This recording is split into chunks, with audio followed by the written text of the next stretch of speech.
Well, as local schools have reverted back to remote learning for the second time this year, they are doing some things differently now than they did in the spring. One of those areas is in special education. So this week on Dateline Schools, we get to learn what has changed as we have the privilege of talking with the director of St. Clair County RESA's special education program, Deana Tuczek. And Deana, what are some of the big changes local schools have made to help meet the needs of our special needs of students now that we're back under new guidelines again this fall? Well, November 15 was another shift for most of our districts based off of the Department of Health and Human Services recommendation that high schools closed and that elementaries could stay in session. However, we've had some issues, just from the number of cases in St. Clair County where we've had quite a few quarantines and have had some staffing issues within our districts. So all districts are providing a range of services.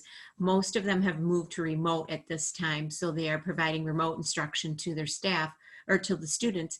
However, they are providing opportunities for appointments for things like physical therapy, occupational therapy, speech and language, orientation and mobility, visually impaired services. Those types of services they're trying to do by appointment basis with families. They're also doing virtual. And then for those districts that still do have kindergarten through fifth grade in, or are providing some type of classes for their special education students, they are doing that by appointment, but they're also doing learning centers or opportunities for kids to come in who may need additional assistance, just not in that full classroom setting, with too many students in the room.